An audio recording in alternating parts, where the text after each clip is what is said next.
हाँ तो प्यारे बच्चों नमस्कार। क्या हालचाल, कैसे हो आप लोग। उम्मीद करते हैं कि आप लोग एकदम अच्छे से होंगे और बहुत ही अच्छे तरीके से मन लगा करके आप लोग पढ़ाई कर रहे होंगे। प्यारे बच्चों, आज एप्लीकेशन पे तो हम क्लास लिए थे, लेकिन दीपावली के बाद यूट्यूब पर ये हमारा पहला क्लास बहुत ही शानदार रहेगा। हमें बेहतर उम्मीद है कि ये क्लास बहुत जबरदस्त होने वाला है। अच्छा, आप में से कितने ऐसे बच्चे हैं जो चाहते हैं कि गुरुजी आज ये चैप्टर समाप्त हो जाना चाहिए? एकदम बता दीजिए, कमर कसने के लिए कितने बच्चे तैयार हैं? आज कितने बच्चे चाहते हैं कि गुरुजी ये चैप्टरवा ना आज खत्म कर दीजिए तो ज्यादा बढ़िया रहेगा। हम तो आज पूरे मूड में आए हैं कि चैप्टर खत्म करेंगे, पूरा एकदम मन बनैले हैं कि चैप्टर आज खत्म करके ही दम लेंगे। और सब्जेक्टिव खाली नहीं, ऑब्जेक्टिव भी आज खत्म करेंगे। आज हम ये प्लान बना करके आए हैं, तो हमारे प्लान के साथ आगे बढ़ने के लिए कितने बच्चे तैयार हैं? अगर एक बार तैयार हैं तो दोनों हाथ पूरा पूरा उठा करके और एकदम जोर से कहिए कि हाँ सर जी हम तैयार हैं, आप पढ़ाइए। और आज इसीलिए 6 बजे से क्लास भी लिए हैं, चाहे जब भी हो जैसे भी हो, आज ये चैप्टर खत्म करके ही दम लेना है। हालांकि ज्यादा बचा भी नहीं है, बहुत जल्दी खत्म हो जाएगा। तो अगर सब लोग तैयार हैं वाकई में, तो भाई एक बार सबसे पहले आप लोग क्लास को शेयर कर दीजिए।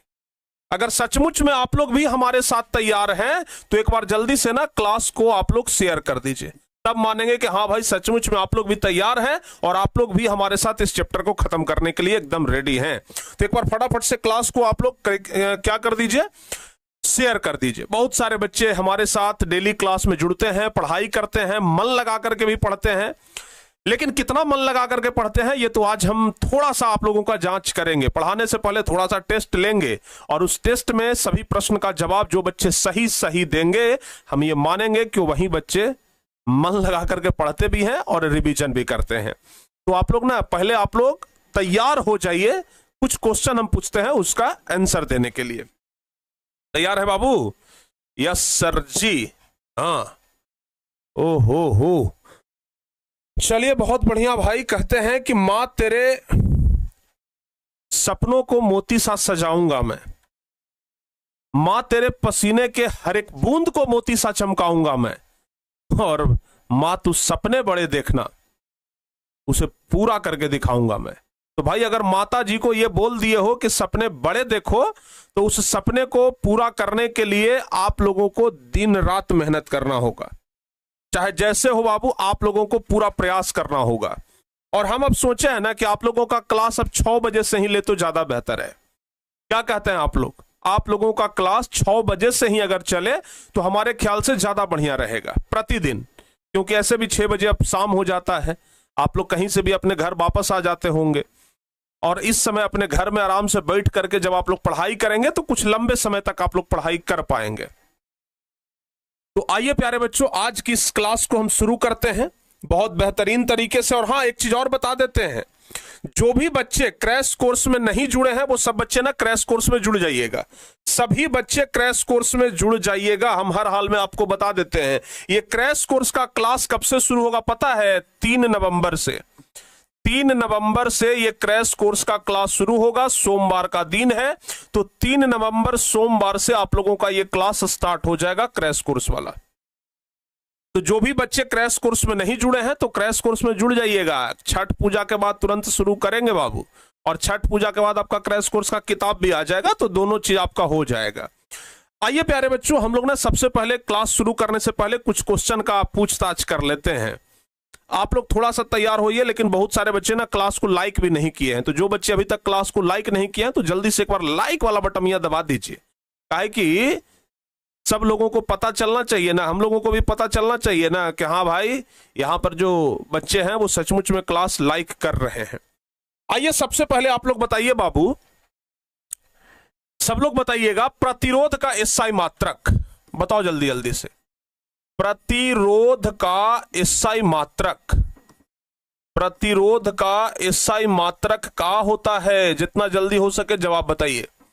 प्रतिरोध का एसआई मात्रक, देखते हैं कितने बच्चे जवाब देते हैं। ओहो भाई, हमारा तो प्रश्न लिखते लिखते क्वेश्चन का जवाब आ गया, यही तो चाहिए। क्वेश्चन लिखते लिखते अगर जवाब आ जाए तो इससे बढ़िया और क्या हो सकता है। और सारे बच्चों का जवाब आ गया है कि गुरुजी प्रतिरोध का एसआई मात्रक तो ओम होता है। प्रतिरोध का एसआई मात्रक क्या होता है? ओम होता है। बहुत बढ़िया। प्रतिरोध का एसआई मात्रक क्या होता है? सारे बच्चों का कहना है कि गुरुजी प्रतिरोध का एसआई मात्रक ओम होता है। चलिए, क्लियर ना? ओहो, चलिए आइए बाबू अगला नंबर क्वेश्चन बताइए। विभवांतर का एसआई मात्रक क्या होता है? विभवांतर का एसआई मात्रक, विभवांतर का एसआई मात्रक क्या होता है? एक बार जल्दी से जवाब बताइए। विभवांतर का एसआई मात्रक, हाँ थोड़ा सा जल्दी जल्दी जवाब दे दीजिए ताकि जवाब जल्दी आ जाएगा तो पढ़ाना भी शुरू कर देंगे जल्दी। तो विभवांतर का एसआई मात्रक, बउआ एक बात ध्यान रखना, हिंट देते हैं, विभव का और विभवांतर का दोनों का एसआई मात्रक सेम होता है। विभव का भी और विभवांतर का भी दोनों का एसआई मात्रक क्या होता है? सेम होता है। तो विभव और विभवांतर दोनों का एसआई मात्रक जब सेम है तो क्या होगा? बोल्ट। आप बहुत सारे बच्चे गलती क्या कर रहे हैं कि BOLT लिख रहे हैं। अरे भाई, अंग्रेजी जब लिखते हो तो कम से कम स्पेलिंग सुधार लो। BOLT बोल्ट नहीं होता है बाबू। BOLT के जगह आप लिखेंगे VOLT। क्या लिखेंगे? VOLT। तो बोल्ट आपका गलत हो जाएगा, वोल्ट आपका सही होगा। ठीक है ना? ध्यान रखिएगा। अच्छा, आप लोगों को एक फॉर्मूला भी हम बताए थे, पता नहीं शायद आप लोगों को फॉर्मूला याद है कि नहीं है। आप लोगों को हम फॉर्मूला एक बताए थे, आवेश बराबर, क्या फॉर्मूला बताए थे? बताओ तो बाबू शॉर्टकट में। हम Q बराबर क्या बताए थे? जल्दी से बताइए ना। एक फॉर्मूला बताए थे आवेश बराबर। तो आवेश बराबर फॉर्मूला क्या था? आवेश को ही हम लोग सूचित करते हैं ना, आवेश को Q से। तो बता दीजिए कि क्या होगा Q बराबर? आवेश बराबर वोल्ट बराबर जूल बटे कूलम्ब। अरे भाई, वोल्ट बराबर नहीं पूछ रहे हैं, आवेश बराबर पूछ रहे हैं। V बराबर IR, ये तो हमको भी पता है भाई। V बराबर IR, ये तो हमको भी पता है, ये तो ओम का नियम है, ये तो सब लोगों को पता है। ठीक है ना? ये ओम का नियम V बराबर IR, ये तो सब लोगों को पता है, हमको भी पता है। हमको आप बता दीजिए, हमको आप बता दीजिए आवेश बराबर क्या होता है? Q बराबर। और बहुत सारे बच्चे जवाब सही दिए हैं कि गुरुजी Q बराबर होता है IT। Q बराबर होता है IT, यानी कि अगर हिंदी में लिखेंगे इसको तो आवेश बराबर होता है, I मतलब होता है क्या? विद्युत। विद्युत इनटू, और T मतलब क्या होता है? समय। T मतलब क्या होता है? समय। यही ना होता है? बताओ बाबू। विद्युत धारा, विद्युत का मतलब विद्युत धारा कह सकते हैं, ठीक है ना? विद्युत धारा गुने समय, यही तो होता है। अच्छा चलिए एक क्वेश्चन और पूछ लेते हैं। W बराबर क्या फॉर्मूला होता है? W बराबर, W बराबर क्या फॉर्मूला होता है? W बराबर होता है VQ। वाह क्या बात है, बहुत बढ़िया। ये दो फॉर्मूला ना आपको आगे भी यूज आने वाला है।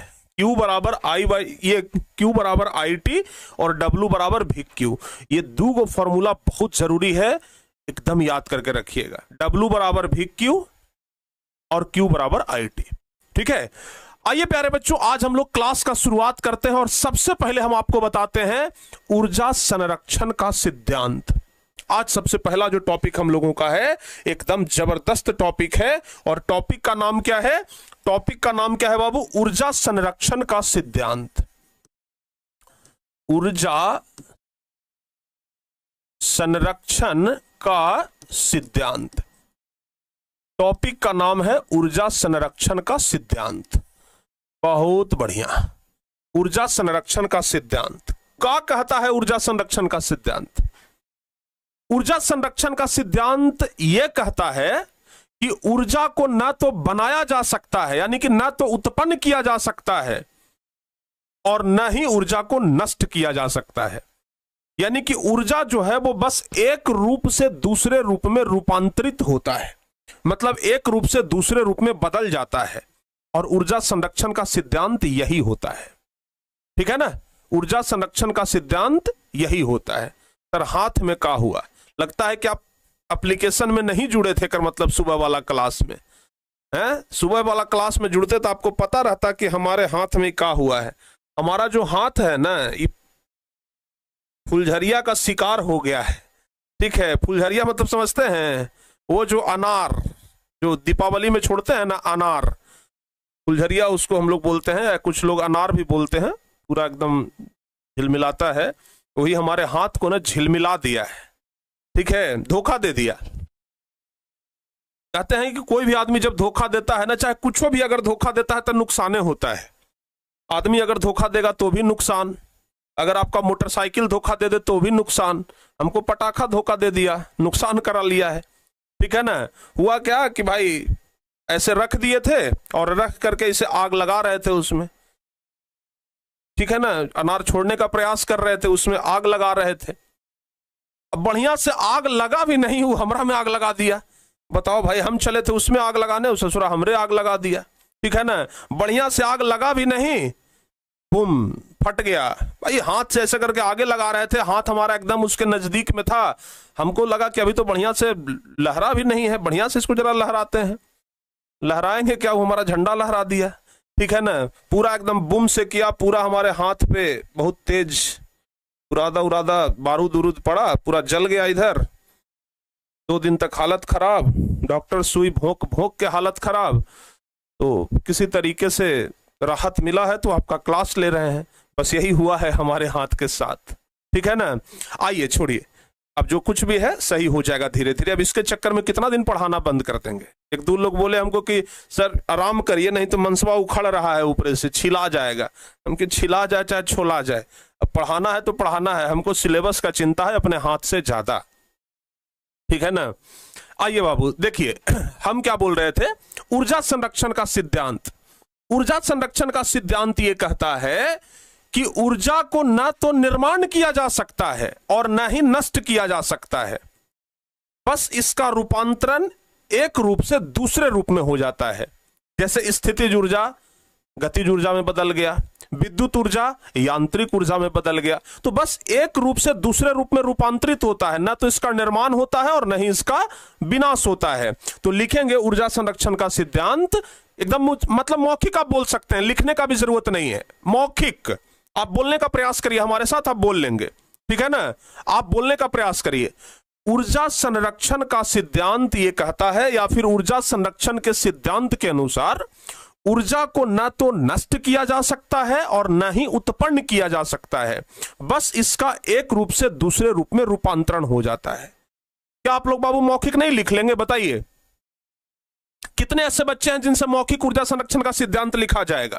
फिर से हम एक बार बोलते हैं, ऊर्जा संरक्षण के सिद्धांत के अनुसार ऊर्जा को न तो नष्ट किया जा सकता है और न ही उत्पन्न किया जा सकता है, बस इसे एक रूप से दूसरे रूप में रूपांतरित किया जाता है। यही ऊर्जा का संरक्षण का सिद्धांत है। अब बताइए हो जाएगा? चलिए बहुत बढ़िया, हो जाएगा, हमें उम्मीद है, लेकिन फिर भी लिख देते हैं। ठीक है ना। कैसे लिखेंगे? हम लोग लिखेंगे कि ऊर्जा संरक्षण के सिद्धांत के अनुसार लिखेंगे ऊर्जा संरक्षण के सिद्धांत के अनुसार, ऊर्जा संरक्षण के सिद्धांत के अनुसार, ऊर्जा संरक्षण के सिद्धांत के अनुसार, ओ भाई मड़वे उखाड़ देता है जी। ऊर्जा संरक्षण के सिद्धांत के अनुसार, ठीक है, ऊर्जा को न तो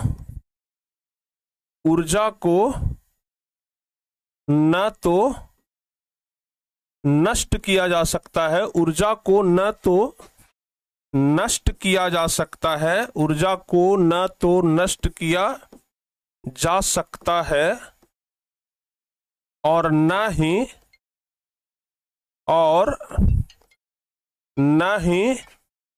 उत्पन्न किया जा सकता है, और न ही उत्पन्न किया जा सकता है, न ही उत्पन्न किया जा सकता है।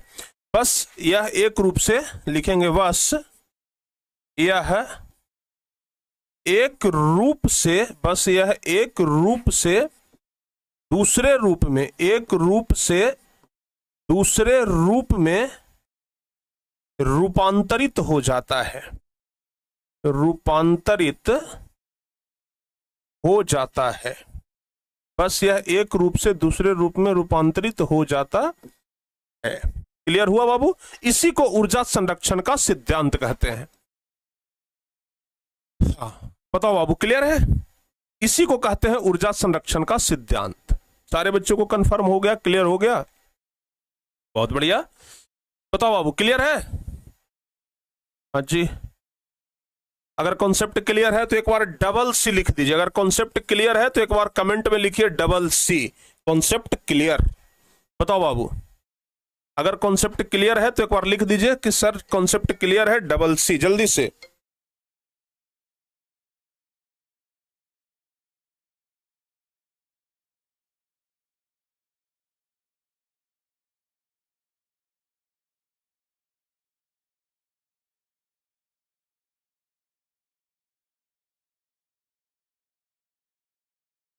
बताओ बाबू, यहां तक में किसी प्रकार का कोई दिक्कत?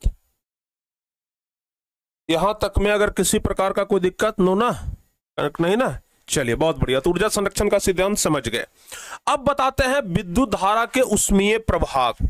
अगला जो हमारा टॉपिक है वो क्या है? अगला टॉपिक है विद्युत धारा के, अगला टॉपिक है विद्युत धारा, विद्युत धारा के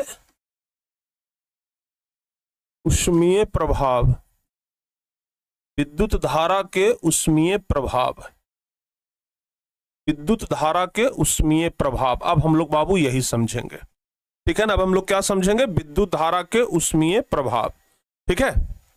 देखिए, विद्युत धारा के ऊष्मीय प्रभाव क्या कहता है, जरा एकदम ध्यान से समझिएगा। अगर दिमाग पूरा फोकस करिएगा नहीं इधर, तो एक एक चीज समझ जाइएगा। कहते हैं कि सावधानी हटी दुर्घटना घटी। अगर आप इधर से सावधानी हटाइएगा तो दुर्घटना घटेगा। एकदम सावधान रहिए, इधर एकदम पूरा कंसंट्रेट रहिए। देखो बाबू क्या कहता है, कह रहा है, क्या कह रहा है भाई, कि विद्युत धारा के ऊष्मीय प्रभाव। क्या कह रहा है बाबू? विद्युत धारा के ऊष्मीय,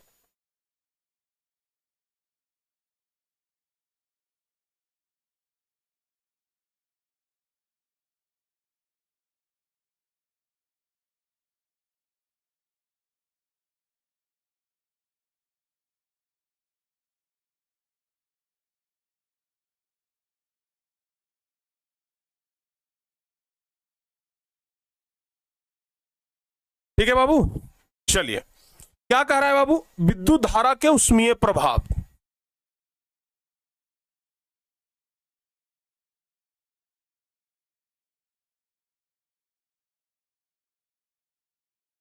अच्छा, आप लोग हमें यह बताओ कि विद्युत धारा के कारण ऊष्मा उत्पन्न होता है कि नहीं होता है? होता है, और उसी को विद्युत धारा का ऊष्मीय प्रभाव कहते हैं। विद्युत धारा के कारण जो ऊष्मा उत्पन्न होता है उसी को कहते हैं विद्युत धारा के ऊष्मीय प्रभाव। समझ में आया?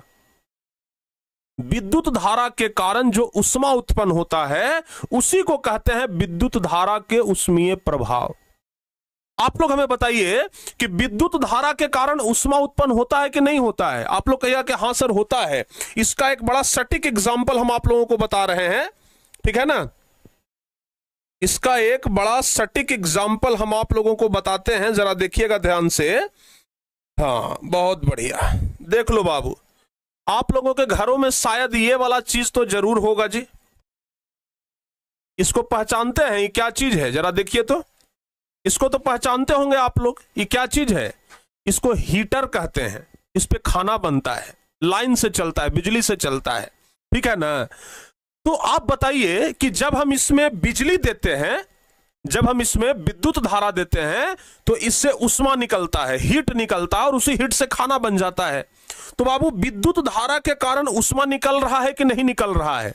कहिएगा कि हाँ सर जी एकदम बढ़िया एग्जाम्पल दे दिए, एकदम समझे में आ गया एक के बार में। भाई विद्युत धारा के कारण ऊष्मा इसमें से निकल रहा है कि नहीं निकल रहा है? निकल रहा है। बहुत बढ़िया, सारे बच्चों को समझ में आया? चलिए, अच्छा कपड़ा आयरन किए हैं आप लोग? घर में ये जो कपड़ा होता है उसको साफ करने के बाद, खींचने के बाद आयरन करते होंगे। तो जब कपड़ा आयरन करते हैं तो आयरन देखते हैं, जब उसको लाइन देते हैं तो आयरन गर्म हो जाता है। काहे गर्म हो गया? काहे कि उसमें से ऊष्मा निकला। तो विद्युत धारा के कारण ऊष्मा निकल रहा है कि नहीं निकल रहा है? निकल रहा है सर। तो बस विद्युत धारा के कारण जो ऊष्मा निकल रहा है उसी को तो विद्युत धारा का ऊष्मीय प्रभाव कहेंगे। विद्युत धारा के कारण जो ऊष्मा निकल रहा है उसी को विद्युत धारा का ऊष्मीय प्रभाव कहेंगे। अब कहिएगा कि सर विद्युत धारा के कारण ऊष्मा काहे निकलता है, जरा ये बता दीजिए। आइए बता देते हैं, इसमें कौन बहुत बड़ी बात है भाई। विद्युत धारा के कारण ऊष्मा काहे निकलता है ये बता देते हैं, जरा ध्यान से समझिएगा। काहे निकलता है विद्युत धारा के कारण ऊष्मा? जैसे मान लिया जाए कि ये कोई वायर है, तार, ठीक है ना, ये कोई है तार, ये हम ले लेते हैं एक तार, ठीक है, एक तार है। अब तार में इधर से बहुत सारा इलेक्ट्रॉन गति कर रहा है। आपको तो पता है ना कि तार में विद्युत धारा जो गति करता है वो इलेक्ट्रॉन ही गति करता है। इलेक्ट्रॉन गति कर रहा है बाबू, इधर से ढेर सारा इलेक्ट्रॉन गति करते हुए जा रहा है। अब मान लेते हैं कि यहां पर प्रतिरोध है, वायर में ही, तार में ही यहां पर क्या है, प्रतिरोध है। अब जब यहां से इलेक्ट्रॉन जाएगा तो इस प्रतिरोध से टकराएगा, टकराएगा कि नहीं टकराएगा? और जब टकराएगा तब प्रतिरोध कहेगा कि हम जाने नहीं देंगे, इलेक्ट्रॉन कहेगा कि हम जावे करेंगे। दोनों के बीच में लड़ाई होगा, गर्मा गर्मी का माहौल होगा, और वही गर्मा गर्मी का माहौल गर्मी में बदलता है, यानी ऊष्मा में बदलता है। समझ में आ गया ना? तो इधर से इलेक्ट्रॉन जाएगा, उधर से प्रतिरोध रोकेगा, दोनों के बीच में एकदम गर्मा गर्मी हो जाएगा। गर्मा गर्मी मतलब हीट हो गया, ऊष्मा उत्पन्न हो गया। यहां पर क्या हो जाएगा, ऊष्मा उत्पन्न हो जाएगा। क्या होगा, ऊष्मा उत्पन्न हो जाएगा।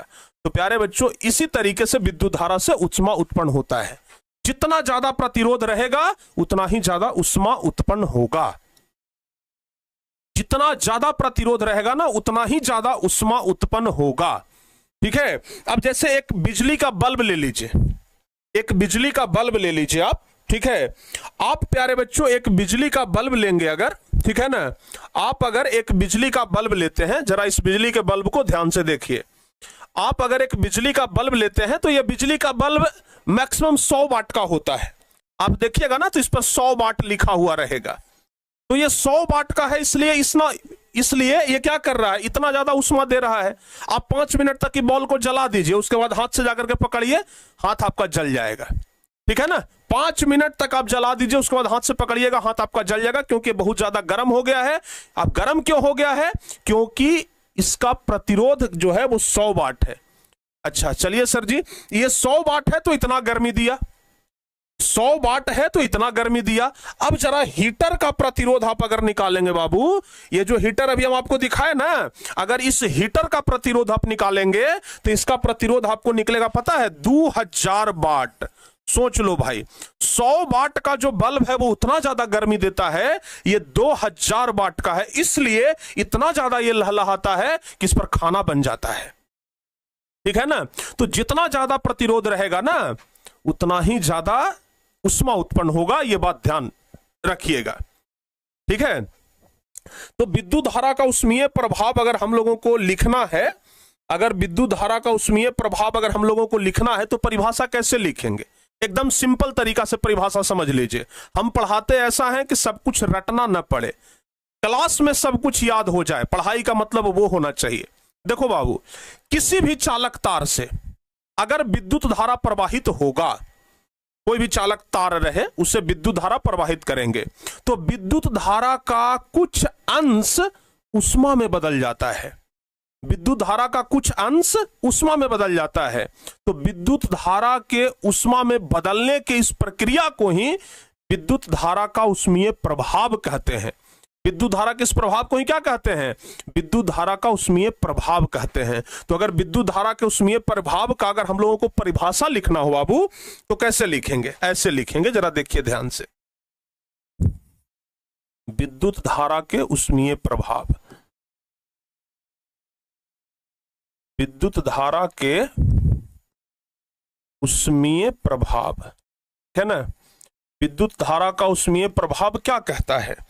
तो विद्युत धारा का ऊष्मीय प्रभाव कहता है कि अगर किसी चालक तार से, अगर किसी चालक तार से, अगर किसी चालक तार से विद्युत धारा प्रवाहित किया जाता है, अगर किसी चालक तार से विद्युत धारा प्रवाहित किया जाता है प्रवाहित किया जाता है तो विद्युत धारा का कुछ अंश, तो विद्युत धारा का कुछ अंश उष्मा में परिवर्तित हो जाता है। कुछ अंश उष्मा में, विद्युत धारा का कुछ अंश किसमें बदल जाता है? उष्मा में बदल जाता है। ठीक है ना, विद्युत धारा का कुछ अंश उष्मा में बदल जाता है, उष्मा में बदल जाता है। विद्युत धारा के इस प्रभाव को ही ध्यान से समझिएगा, विद्युत धारा के इस प्रभाव को ही, विद्युत धारा के इस प्रभाव को ही विद्युत धारा का उष्मीय प्रभाव कहते हैं। विद्युत धारा के इस प्रभाव को ही क्या कहते हैं? विद्युत धारा का उष्मीय प्रभाव कहते हैं। उष्मीय प्रभाव कहते हैं। चलिए जी, समझ में आ गया? समझ में आ गया बाबू? हाँ एकदम, देख लीजिए आप लोग अपना आंसर दे दिए, कितना बढ़िया है, कितना आसानी से याद हो गया। ठीक है ना, ध्यान रखिएगा। तो प्यारे बच्चों, हम कह सकते हैं कि गतिज ऊर्जा जो है वो उष्मा में बदलता है, क्योंकि अभी तो विद्युत धारा गति कर रहा था। विद्युत धारा क्या कर रहा था? गति कर रहा था। अभी जस्ट हमने आपको बताया कि विद्युत धारा क्या कर रहा था, तो विद्युत धारा गति कर रहा था, और गति करते करते ये क्या हो गया, उसको प्रतिरोध रोका और ये उष्मा में बदल गया। यानी कि हम कह सकते हैं बाबू कि गतिज ऊर्जा जो है, ध्यान से सुनिएगा, हम कह सकते हैं कि गतिज ऊर्जा, क्या कह सकते हैं? गतिज ऊर्जा ही किस में बदल गया? तो गतिज ऊर्जा ही बदल गया उष्मीय ऊर्जा में। किस में बदल गया? उष्मीय ऊर्जा में बदल गया। और प्यारे बच्चों ध्यान रखिएगा, गतिज ऊर्जा हमेशा जीरो होता है। कहिएगा कैसे सर? तो देख लीजिए, गतिज ऊर्जा का एक फॉर्मूला होता है 1/2 mv²। अब जरा एक बात बताओ बाबू, कि ये इलेक्ट्रॉन इधर से गति कर रहा था, यहां प्रतिरोध से जाकर के टकराया तो इसका वेग जीरो हो गया। ठीक है ना, वेग क्या हो गया? जीरो, वेलोसिटी जीरो हो गया। तो भाई जब v बराबर यहां पर क्या, यहां पर आने के बाद v बराबर जीरो हो गया, हुआ कि नहीं हो गया? क्योंकि टकराया, रुका, v बराबर जीरो, तो भाई यहां पर अगर हम 1/2 इंटू m इंटू v बराबर जीरो, तो जीरो का स्क्वायर अगर पूरा करेंगे तो जीरो, यानी कि गतिज ऊर्जा हमेशा जीरो हो गया। समझ में आ गया? तो गतिज ऊर्जा का फॉर्मूला क्या होता है? 1/2 mv²। सारे बच्चों को क्लियर हुआ? अच्छा, एक बात और ध्यान रखिएगा, विद्युत धारा से जो उष्मा उत्पन्न होता है ना, उसका अलग अलग फॉर्मूला होता है। विद्युत धारा से जो उष्मा उत्पन्न होता है उसका अलग अलग फॉर्मूला होता है। कहिएगा सर कौन कौन फॉर्मूला होता है? तो बउआ जरा ना ध्यान से समझना, एक मिनट, ठीक है ना, जरा ध्यान से आप लोग समझिएगा। विद्युत धारा से जो उष्मा निकलता है, ठीक है ना, विद्युत धारा से जो उष्मा निकलता है उसका अलग अलग फॉर्मूला होता है। जैसे, अच्छा एक चीज और आपको समझाना चाहेंगे। उष्मा जो है, उष्मा को अंग्रेजी में क्या कहते हैं? हीट कहते हैं, हीट। ठीक है ना, HEAT, हीट मतलब उष्मा होता है। उष्मा भी एक प्रकार की ऊर्जा है बाबू, उष्मा भी एक प्रकार की ऊर्जा है कि नहीं है? तो उष्मा को हम लोग क्या कह सकते हैं? ऊर्जा कह सकते हैं। और ऊर्जा के बदौलत ही तो कार्य होता है। क्या होता है? ऊर्जा के बदौलत ही तो कार्य होता है, यानी कि वर्क। यानी कि उष्मा इज इक्वल टू ऊर्जा इज इक्वल टू वर्क। यानी कि उष्मा को ही ऊर्जा कहेंगे और ऊर्जा को ही कार्य कहेंगे। आपको पता है कि कार्य करने की क्षमता को ऊर्जा कहते हैं। तो बाबू उष्मा को ही ऊर्जा कहेंगे और ऊर्जा को ही कार्य कहेंगे। एकदम समझ में आया? अब हीट HIT लिख दीजिए आप लोग, गलत एकदम, अंग्रेजी का तो ना एकदम भाई हिसाब किताब कर दिए हैं आप। HEAT हीट माने उष्मा होता है, HIT लिख रहे हैं तो कोई HET लिख रहे हैं। ठीक है, तो एक बात जरा ध्यान से समझिए, यहां पर हीट और work, heat is equal to work बाबू, HEAT, heat is equal to work. अगर शॉर्टकट में अगर हम इसको लिखना चाहें तो H बराबर W होगा कि नहीं होगा? बताइए। H बराबर W। तो हीट को ही यानी ऊष्मा को ही ऊर्जा कहते हैं और ऊर्जा को ही कार्य कहते हैं, ये बात ध्यान रखिएगा, ठीक है ना। इसका दो तीन गो फॉर्मूला होता है, दो तीनों फॉर्मूला याद रखिएगा और फॉर्मूला कैसे निकलता है ये भी हम आपको बता देंगे। जैसे अगर हम कहें बाबू H बराबर W बराबर, चाहे तो हीट बराबर फॉर्मूला होगा या तो W बराबर फॉर्मूला होगा, बात एकदम बराबर है। V इंटू आई टी क्या होता है, V इंटू आई टी, पहला फॉर्मूला तो यही होता है, ठीक है ना। W बराबर हम सिर्फ एक को लिखते हैं, W बराबर लिख देते हैं, क्या होगा W बराबर V into I T, clear. दूसरा फॉर्मूला W बराबर I square R T, I square R T, ये दूसरा फॉर्मूला होता है, W बराबर I स्क्वायर आर टी। और तीसरा फॉर्मूला होता है W बराबर V स्क्वायर टी बटे आर। ये तीन गो फॉर्मूला होता है, तीनों फॉर्मूला जहां पे जरूरत पड़ेगा उस अनुसार से यूज करके आप वैल्यू निकाल सकते हैं।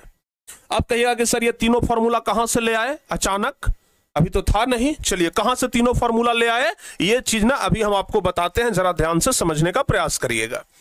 अभी कुछ देर पहले बाबू याद करिए, हम आप लोगों को एक फॉर्मूला बताए थे, W बराबर VQ, बताए थे कि नहीं बताए थे, कहिएगा कि हाँ सर बताए तो थे। W बराबर VQ, ये फॉर्मूला अभी हम जस्ट कुछ देर पहले बताए हैं, कुछ देर पहले अभी रिवीजन करवाए हैं, बता तो दिए थे पहले दूसरे क्लास में। W बराबर VQ। अब प्यारे बच्चों W बराबर V इंटू, अभी जस्ट कुछ देर पहले एक फॉर्मूला और बताए, ये दो फॉर्मूला देखिए ना जरा, देखिए तो W बराबर VQ बताए हैं और दूसरा बताए थे Q बराबर IT। क्या बताए हैं, Q बराबर IT, ये फॉर्मूला बताए हैं ना, फिर से जरा देखिए Q बराबर IT। तो बाबू Q बराबर IT अगर है तो यहां पर हम जो Q है उसके जगह पे IT नहीं लिख सकते हैं, Q की जगह पे IT नहीं लिख सकते हैं, तो W बराबर V इंटू IT हो गया। यही फॉर्मूला ना हम लोग निकाल रहे थे, W पहला फॉर्मूला यही निकाल रहे थे ना, W बराबर V इंटू आई टी। देखिए तो W बराबर V इंटू आई टी निकल गया, ये पहला फॉर्मूला, W बराबर V इंटू आई टी पहला फॉर्मूला निकल गया। आइए दूसरा फॉर्मूला अब निकालते हैं, ठीक है ना। Q के जगह बस IT कर दिया, हम लिख देते हैं चूंकि Q बराबर IT, कहां से लाए हैं ये भी हम लिख दिए, चूंकि Q बराबर IT हो गया क्लियर। अब प्यारे बच्चों यहां पर हम क्या लगा देते हैं, ओम का नियम, ओम का नियम। भाई थोड़ा सा ना तकलीफ है, ठीक है, हाथों में ना थोड़ा सा तकलीफ आ रहा है,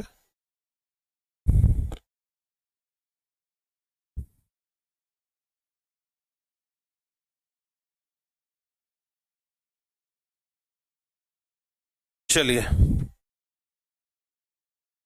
देखिए W बराबर V इंटू आई टी, कहां से बाबू, क्योंकि Q बराबर आई टी। अब हम यहां पर एक ओम का नियम लगाते हैं, अलग कलर में कर लेते हैं, ठीक है ना, अलग कलर से लिखते हैं ओम के नियम से। ओम के नियम से, ओम का नियम क्या कहता है बाबू, V बराबर आई आर। ओम का नियम यही ना कहता है, ओम का नियम यही है ना, V बराबर आई आर।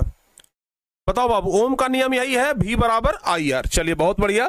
तो जब है ओम का नियम V बराबर आई आर, यहां पर हम फॉर्मूला भी निकाले हैं, W बराबर क्या निकाले हैं, V इंटू आई टी निकाले हैं।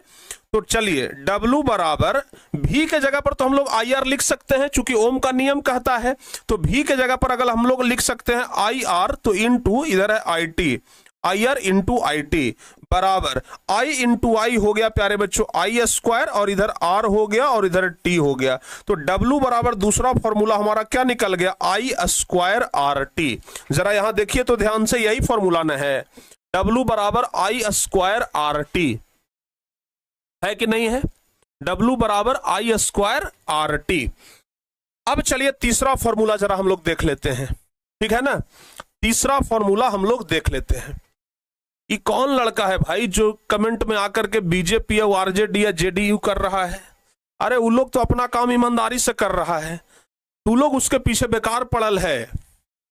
वो लोग, कोई जीतेगा कोई हारेगा उससे कोई फर्क नहीं पड़ने वाला है, समझ में आ गया ना। तो इसलिए उस सब का चक्कर छोड़ दीजिए। अच्छा ये बताओ, बीजेपी अगर जीत गया तो तुमको मैट्रिक पास करा देगा बिना परीक्षा दे ले, हमको ये खाली बता दो बस। चाहे फिर आरजेडी जीत गया तो बिना मैट्रिक परीक्षा दे ले पास करा देगा, नंबर बढ़वा देगा, 2-4 नंबर भी मतलब कोई बढ़वा सकता है। चाहे जदयू जीत गया तो 2 नंबर बढ़वाएगा, जब नहीं बढ़वा किसी से हमको कोई फायदा नहीं है। फायदा है सिर्फ और सिर्फ पढ़ने से, नंबर बढ़ेगा सिर्फ और सिर्फ पढ़ने से। तो फिर काहे फालतू में हम ई तऊ कर रहे हैं भाई। ना तो आपका उम्र है वोट देने का आप वोट दे नहीं सकते हैं, फिर काहे इन सब झंझट में पड़ रहे हैं। वो लोग का बेचारा राजनीतिक दल है, वो लोग चुनाव लड़ता है, जीतता है, हारता है, उन लोग का अपना काम है। हम लोग का अपना काम है पढ़ाना, आप लोग का अपना काम है पढ़ना। तो हम दूसरे के काम में टांग काहे अड़ाएं? बताइए। वो लोग हमारे काम में इंटरेस्ट ले रहा है, जो हम उससे काम में इंटरेस्ट लेने जाएं। बस आराम से पढ़ाई करेंगे, ठीक है ना। ध्यान से समझ जाइए। क्या समझ में आ रहा है? तो इसलिए राजनीति के चक्कर में नहीं पड़ना है, आराम से अपनी पढ़ाई पे फोकस करना है, ठीक है ना। बस ये ध्यान में रखिए कि कोई काम नहीं देगा। अपना दोस्त तो धोखा दे देता है जी, अपना दोस्त धोखा दे देता है, ठीक है ना। अपना भाई धोखा दे देता है। तो जब अपना भाई सगा नहीं तो तुमको ये सब पार्टी अपना सगा हो जाएगा। समझ में आ रहा है ना। तो ये सब थोड़ा सा आप लोग बुद्धि लगाइए। अभी उम्र है आप लोगों का पढ़ने का, पॉलिटिक्स करने का नहीं, ठीक है ना। क्या सही बात बोल रहे हैं कि नहीं बोल रहे हैं? तब चलिए ना, अगर होता ना कि भाई चलो बीजेपी को इस बार बीजेपी करेंगे तो हमें मैट्रिक पास करा देगा, तो हम करते बीजेपी। आरजेडी करने से अगर मैट्रिक पास हो जाए तो हम करते खूब आरजेडी कि चलो भाई हमारा स्टूडेंट तो कम से कम पास कर रहा है, हैं? जदयू करने से अगर बच्चा लोग का नंबर सब में 90+ आ जाए तो हम खूब करते वही चीज। लेकिन हम जानते हैं कि कुछ होने वाला नहीं है। सब आएगा इतना बड़का वादा करेगा और करेगा इतना भी नहीं। तो काहे हम इस सब का इतना बड़का फेंके वाला बात सुनते रहे। आराम से अपना यहाँ काम करेंगे। पढ़ाना हम लोग का काम है, पढ़ाएंगे भाई। उन लोग का काम है राजनीति करना, अपना राजनीति कर रहा है। चलिए, ये 2 चीज समझ में आया ना, 2 फॉर्मूला समझ में आ गया ना बाबू। W बराबर V इंटू IT निकल गया, ओम का नियम लगा दिए तो W बराबर I² RT निकल गया। अब चलिए फिर से हम पुनः ओम के नियम से लिखते हैं, पुनः ओम के नियम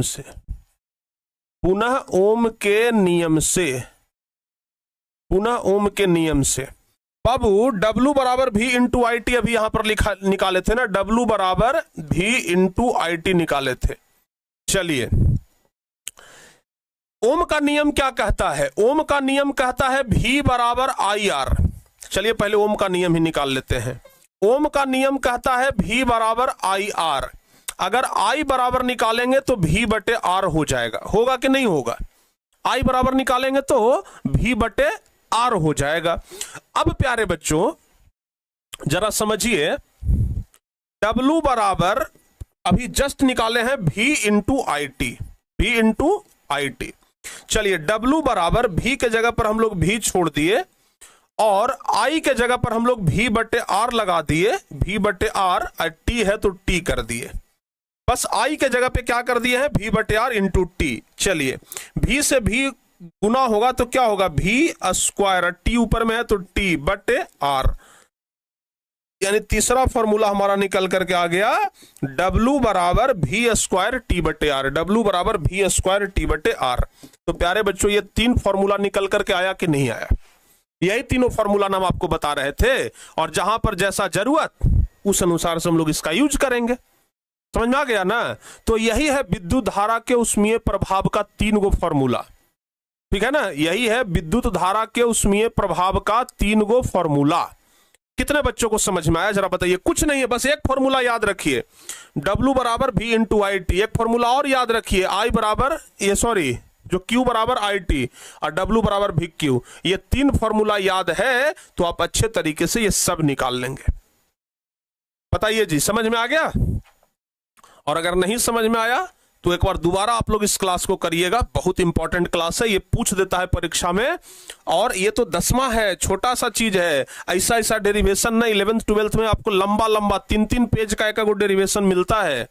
और अगर उसमें नहीं समझे ना बाबू, अगर यहां नहीं समझे ना तो वहां तो एकदम बुद्धि भ्रष्ट हो जाएगा। इसलिए यहां से थोड़ा थोड़ा समझने का प्रयास करिए। हमें लगता है समझ में आ गया होगा। W बराबर V इंटू आई टी, ओम का नियम लगा दिए, V बराबर आई आर, तो V के जगह पे लगा दिए आई आर, तो फॉर्मूला निकल गया W बराबर आई स्क्वायर आर टी। फिर से एक बार ओम का नियम लगा दिए तो निकल गया V स्क्वायर टी बटे आर। बस यही तो है। यस सर जी, कॉन्सेप्ट क्लियर, बहुत बढ़िया, बहुत बढ़िया। अब देखिए हम लोगों को एक बड़ा इंपॉर्टेंट चीज पढ़ना है, जूल का ऊष्मीय नियम। क्या पढ़ना है बाबू? जूल का ऊष्मीय नियम पढ़ना है, ठीक है ना? क्या पढ़ना है? जूल का ऊष्मीय नियम। जरा ध्यान से एकदम सुनिएगा, बड़ा आसान है जूल का ऊष्मीय नियम ना, कोई हार्ड चीज नहीं है, बहुत आसान चीज है।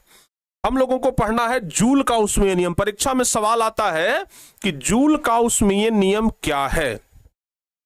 जूल का ऊष्मीय नियम क्या है? जूल का ऊष्मीय नियम से आप क्या समझते हैं? जूल का ऊष्मीय नियम किसे कहते हैं? इस तरीके से करके सवाल आएगा, ठीक है ना? तो जूल का ऊष्मीय नियम कहते किसको है, जरा ये बता दीजिए। देखिए, जूल एक वैज्ञानिक का नाम है, ठीक है ना? जूल एक वैज्ञानिक का नाम है। उन्होंने विद्युत धारा के ऊष्मीय प्रभाव को लेकर के नियम बनाए। कितना नियम? 3 गो नियम, ठीक है ना? और बस उसी नियम को कहते हैं जूल का ऊष्मीय नियम। समझ में आया? देखिए फिर से एक बार बताते हैं, जरा ध्यान से सुनिएगा क्या बोल रहे हैं। जूल का ऊष्मीय नियम, देखो बाबू, जूल का क्या बोल रहे हैं हम? जूल का ऊष्मीय नियम, जूल का ऊष्मीय नियम। देखिए, जूल एक वैज्ञानिक का नाम है, उन्होंने ऊष्मा के बारे में एक नियम दिया, उसको कहते हैं जूल का ऊष्मीय नियम। अब मान लिया जाए कि भविष्य में जाकर के आप एगो नियम दे दीजिएगा, तो जूल के जगह पर आपका नाम पड़ जाएगा, ठीक है ना? सिद्धार्थ का ऊष्मीय नियम। आपका नाम अगर है क्या मनोज, तो मनोज का ऊष्मीय नियम, ठीक है ना? ध्यान रखिएगा। तो जूल का ऊष्मीय नियम अभी हम लोग पढ़ने वाले हैं। तो देखो बाबू, जूल साहब क्या बोले थे?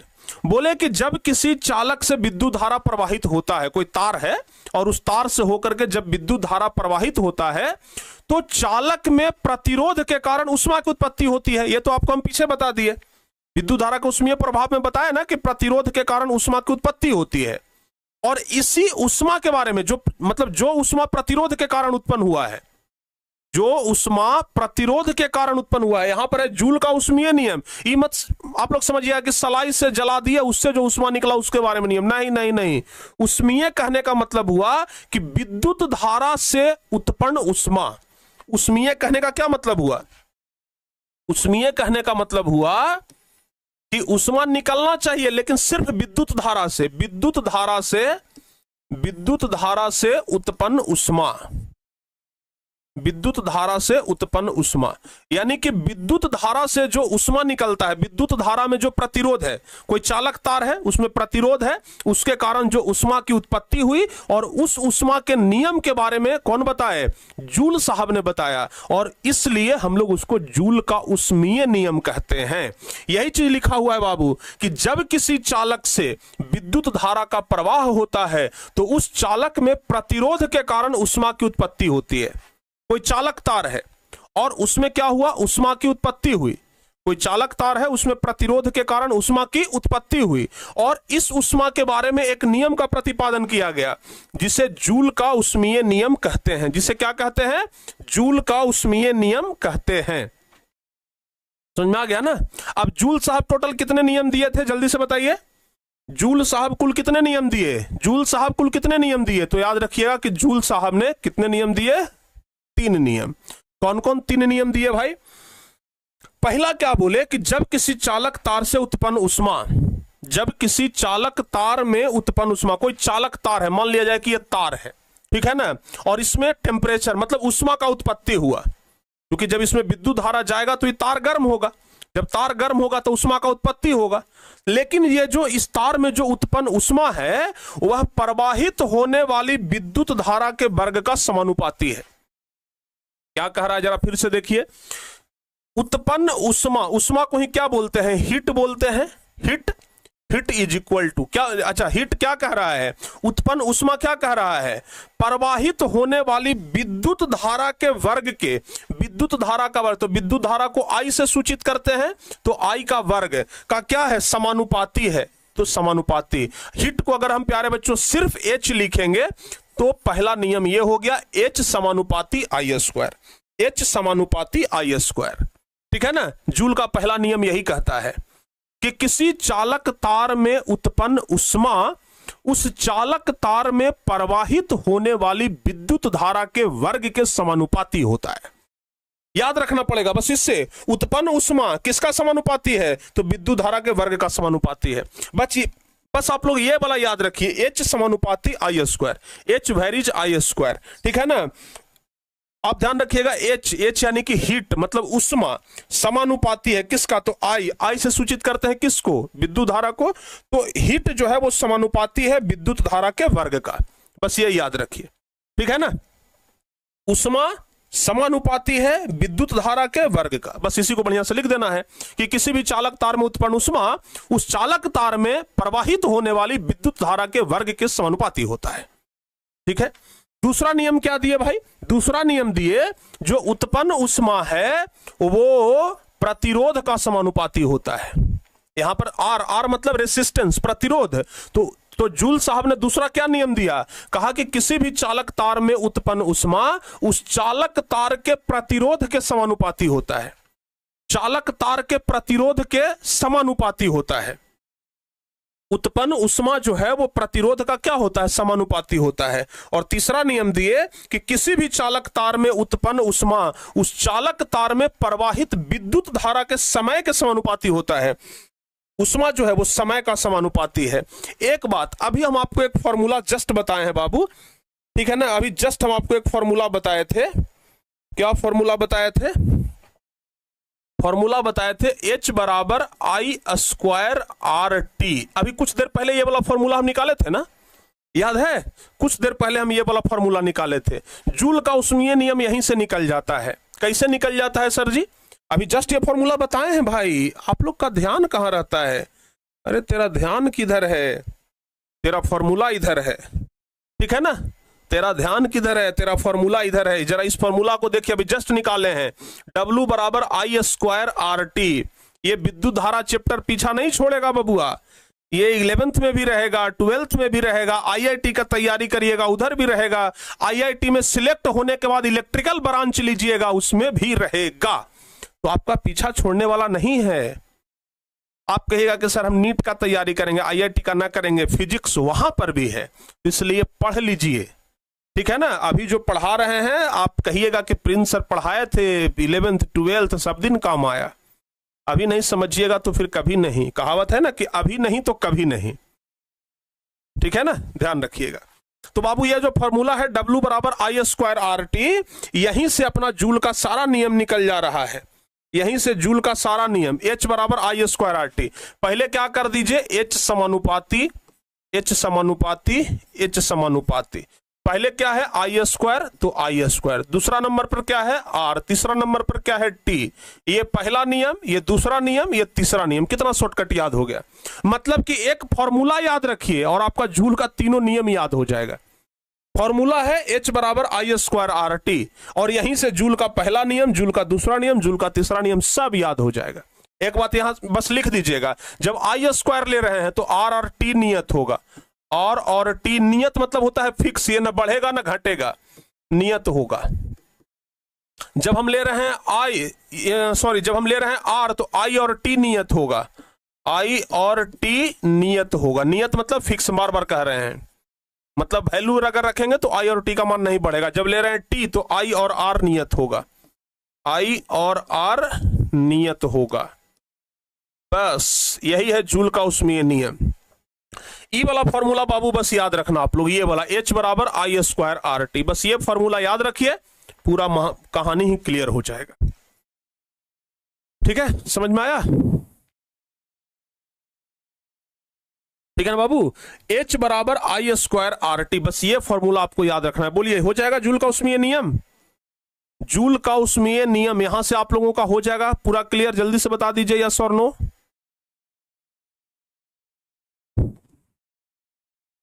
बोलो बाबू, जूल का ऊष्मीय नियम यहां से हो जाएगा? चलिए जी,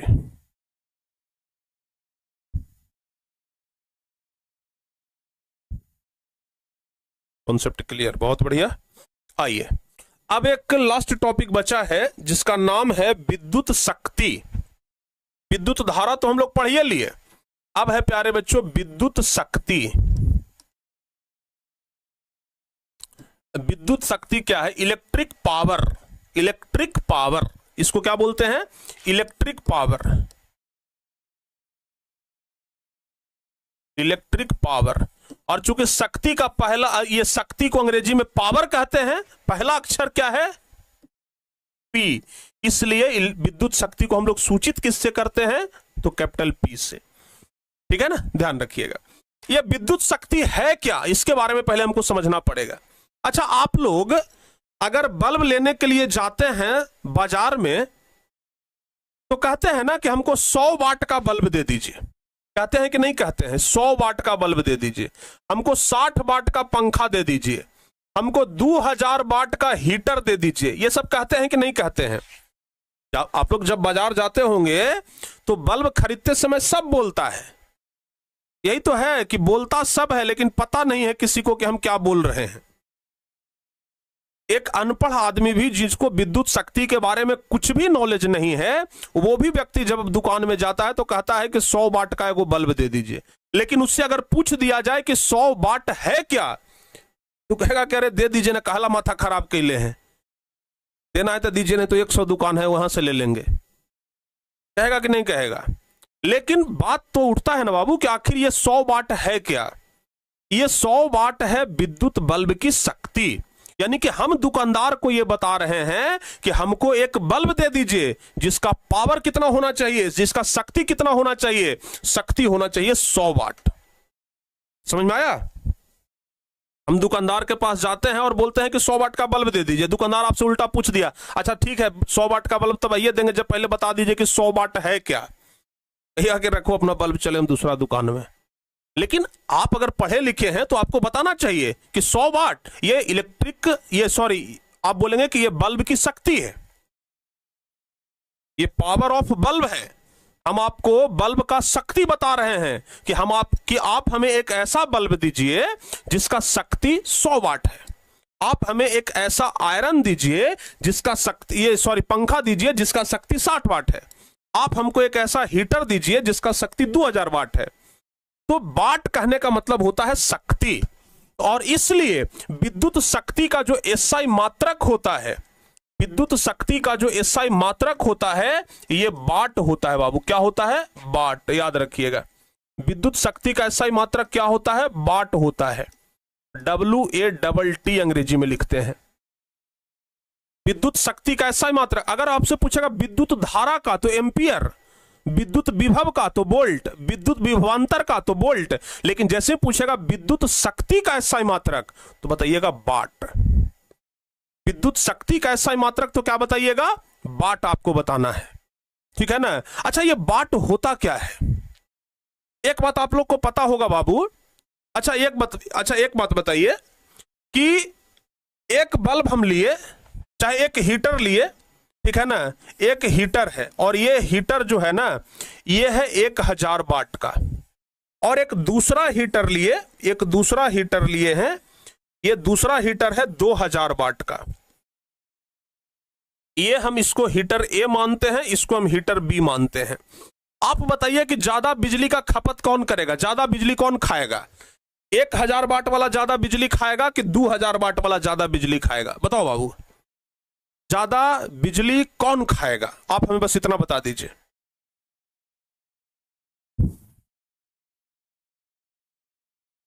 ए वाला हीटर ज्यादा बिजली खाएगा कि बी वाला हीटर ज्यादा ये बिजली खाएगा? ऑब्वियसली आप कहेंगे कि सर ये 1000 वाट का है तो कम बिजली खाएगा और ये 2000 वाट का है तो ज्यादा बिजली खाएगा, इसमें कोई अंतर नहीं है। हम भी कहेंगे कि बिल्कुल भाई कोई अंतर नहीं है। ये हम शक्ति बता रहे हैं कि इस हीटर का शक्ति 1000 वाट है, इस हीटर का शक्ति 2000 वाट है। यानी कि यह हीटर 1 सेकंड में एकदम ध्यान से सुनिएगा, यहीं पर परिभाषा बता रहे हैं। यह हीटर 1 सेकंड में ऊर्जा का खपत कम करेगा। यह हीटर 1 सेकंड में इसके मुकाबले ऊर्जा का खपत ज्यादा करेगा। तो विद्युत शक्ति यही होता है कि 1 सेकंड में कोई भी विद्युतीय उपकरण कितना ऊर्जा का खपत करता है। 1 सेकंड में किसी विद्युतीय उपकरण के द्वारा ऊर्जा खपत की गई है, कितना ऊर्जा खपत किया गया है। फिर से हम समझिएगा, 1 सेकंड में किसी भी विद्युतीय उपकरण, चाहे बिजली हो, हीटर हो, पंखा हो, मोटर हो, कुछ भी हो, तो 1 सेकंड में किसी विद्युतीय उपकरण द्वारा जो ऊर्जा खपत की जाती है उसे ही हम लोग विद्युतीय शक्ति कहते हैं। ऊर्जा खपत को ही विद्युतीय शक्ति कहते हैं। 1 सेकंड में अगर ये कम ऊर्जा खा रहा है तो इसका विद्युतीय शक्ति कम है। ये अगर 1 सेकंड में ज्यादा ऊर्जा खा रहा है, ज्यादा बिजली खा रहा है, तो इसका विद्युतीय शक्ति ज्यादा है। तो विद्युतीय शक्ति का परिभाषा क्या होगा बाबू? असली चीज तो हमको परिभाषा समझना है, ठीक है ना। तो विद्युत शक्ति का परिभाषा क्या होगा? विद्युत शक्ति का परिभाषा क्या होगा? एकदम लिखिएगा, 1 सेकंड में लिखेंगे, 1 सेकंड में किसी विद्युतीय उपकरण द्वारा 1 सेकंड में किसी विद्युतीय उपकरण द्वारा 1 सेकंड में किसी विद्युतीय उपकरण द्वारा, ठीक है ना, 1 सेकंड में किसी विद्युतीय उपकरण द्वारा ऊर्जा खपत की कुल मात्रा को ही 1 सेकंड में किसी विद्युतीय उपकरण द्वारा, या ऐसे लिखिए, 1 सेकंड में किसी विद्युतीय उपकरण द्वारा जितना ऊर्जा खपत किया जाएगा, जितना ऊर्जा खपत किया जाएगा उसे ही विद्युतीय शक्ति कहेंगे, उसे ही विद्युत शक्ति कहते हैं। ऊर्जा खपत को एकदम सिंपल में, ऊर्जा खपत की ही उस उपकरण का विद्युतीय शक्ति खपत किया जाएगा, उसे ही उस उपकरण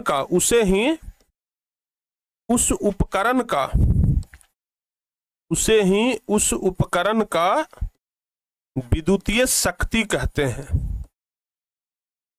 विद्युतीय शक्ति कहते हैं। क्या कहते हैं बाबू? विद्युतीय शक्ति कहते हैं। और अभी जस्ट बताए हैं कि विद्युत शक्ति का एसआई मात्रक क्या होता है, जल्दी से बताइए। विद्युत शक्ति का एसआई मात्रक, तो याद रखिएगा, इसका एसआई मात्रक वाट होता है, याद रहेगा। इसका एसआई मात्रक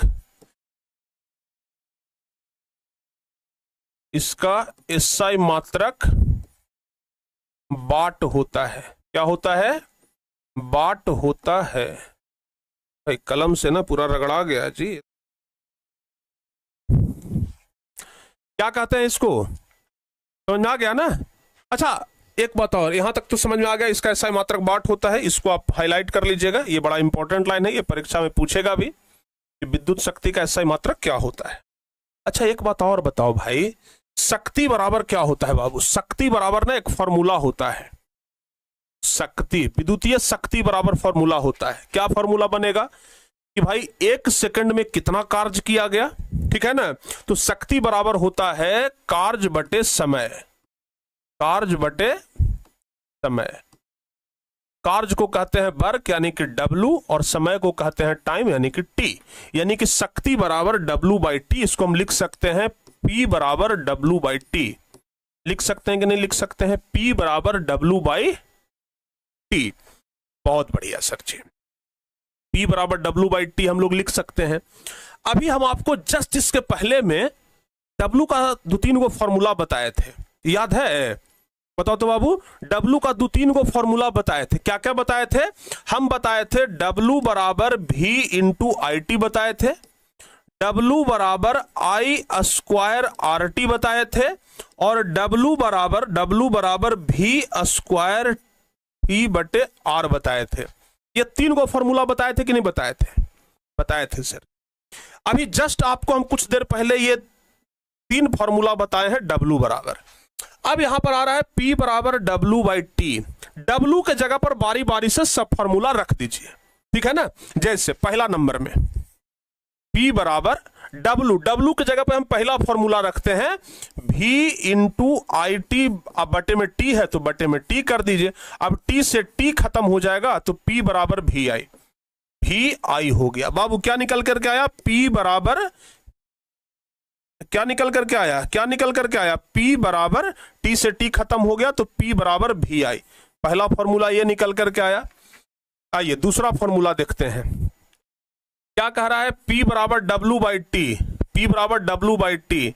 अब W के जगह हम ये वाला मान रखते हैं I square R T, I square R T by T. तो बाबू T से T खत्म, क्या बच गया? I square R। यानी कि दूसरा फॉर्मूला हमारा निकला P बराबर I स्क्वायर R। ये हमारा दूसरा फॉर्मूला निकला। तीसरा फॉर्मूला P बराबर W बाई टी। अब W की जगह ये वाला वैल्यू रखते हैं।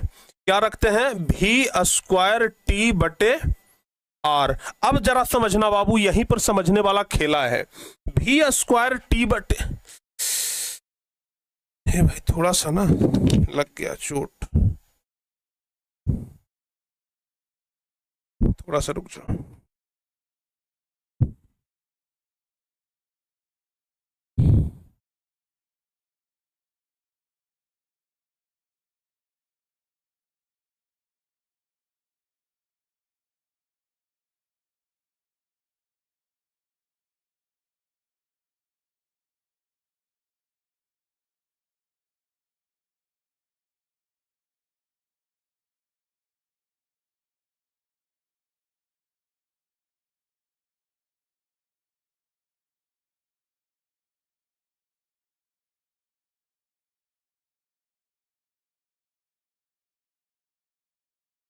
चलिए, थोड़ा चोट लग गया था यहाँ पे कोना में ना।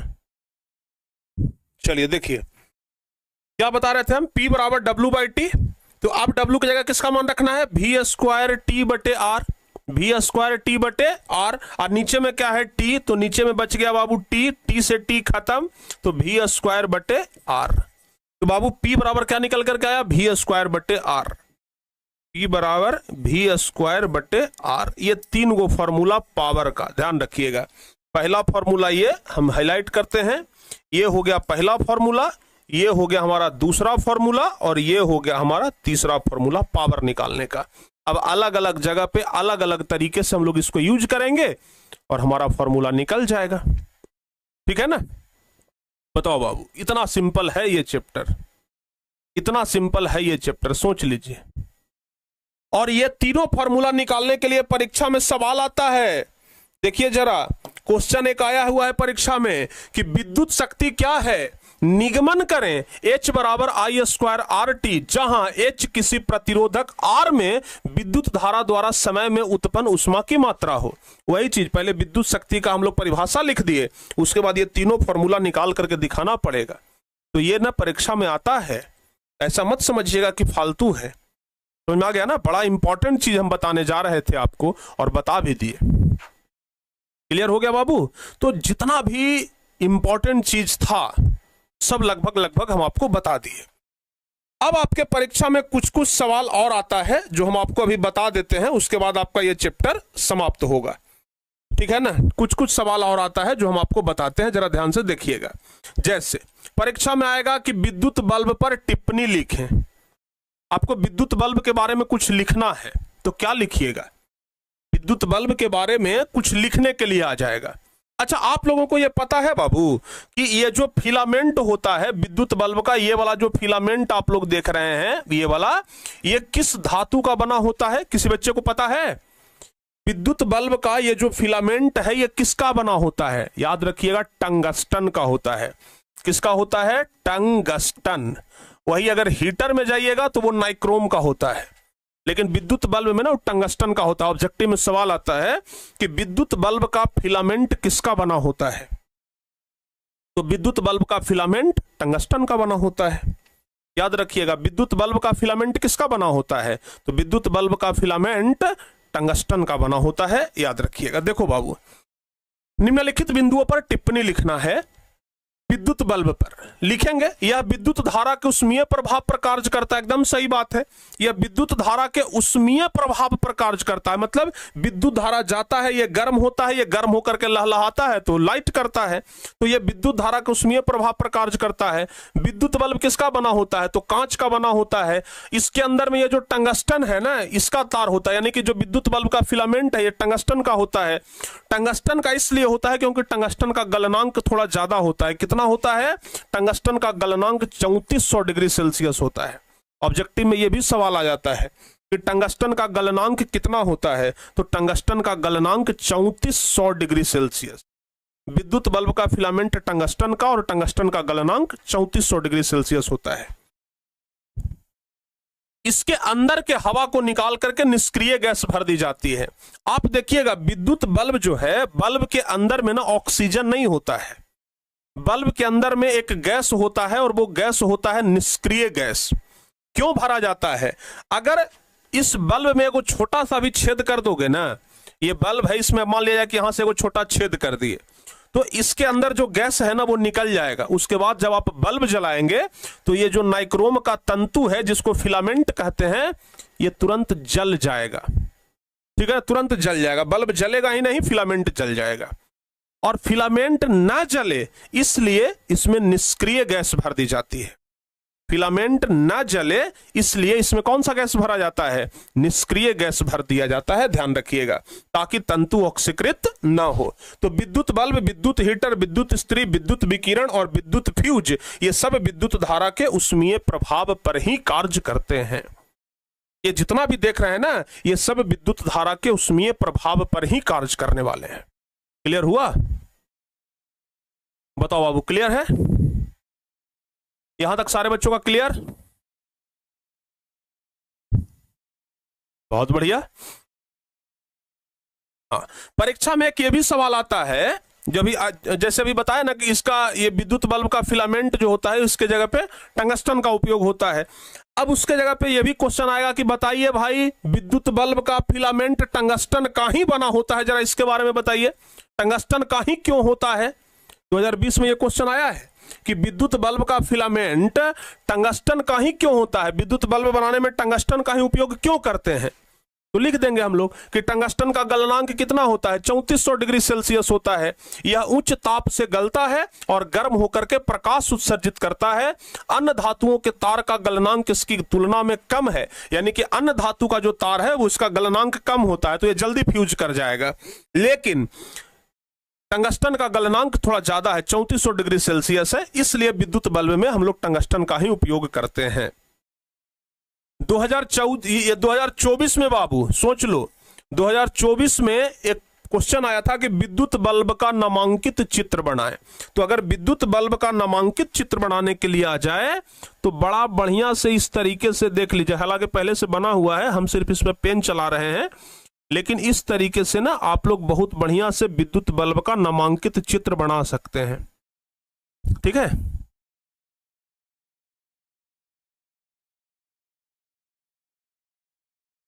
इस तरीके से ना विद्युत बल्ब का, ये विद्युत बल्ब हो गया, यहां पर लिख दीजिए ये क्या है? टंगस्टन है, टंगस्टन का तार है, या फिर टंगस्टन का फिलामेंट है। ठीक है, इसके अंदर कौन सा गैस है बाबू? अक्रिय गैस। अक्रिय गैस में हम लोग लिख सकते हैं नाइट्रोजन गैस, अक्रिय गैस या नाइट्रोजन गैस लिख दीजिए। ठीक है ना, ये सब आप लोग लिख सकते हैं। बस ये हो जाएगा विद्युत, ठीक है ना, ये हो जाएगा विद्युत बल्ब का नामांकित चित्र। ये 2 नंबर का सवाल देख लीजिए। 2024 में, 2021 में भी आया था, 21 के बाद 2 साल गैप करके 24 में आया, 25 में नहीं आया है। तो हो सकता है कि 2026 में आपसे विद्युत बल्ब का चित्र बनाने के लिए पूछ देगा। 2026 में हो सकता है कि पूछ दे कि विद्युत बल्ब का चित्र बनाइए, तो आपको बताना है, बनाना है। ठीक है ना, चलिए, लगता है ना ये चैप्टर खत्म करके छोड़ देंगे जी, काहे कि ऑब्जेक्टिव क्वेश्चन बताने में थोड़ा दिक्कत हो रहा है, लिखने में हमको। चलिए ठीक है ना, अब देखिए, अब एक क्वेश्चन और आएगा कि विद्युत बल्ब में निष्क्रिय गैस क्यों भरी जाती है? बताइए भाई, विद्युत बल्ब में निष्क्रिय गैस ही क्यों भरा जाता है? हम इसमें ऑक्सीजन क्यों नहीं भर देते हैं, हाइड्रोजन गैस क्यों नहीं भर देते हैं, निष्क्रिय गैस ही क्यों भरते हैं? क्वेश्चन आएगा ना कि विद्युत बल्ब में निष्क्रिय गैस ही क्यों भरा जाता है। तो इसका आंसर लिखेंगे कि विद्युत बल्ब कांच का बना होता है और इसके अंदर टंगस्टन तार का बना तंतु होता है।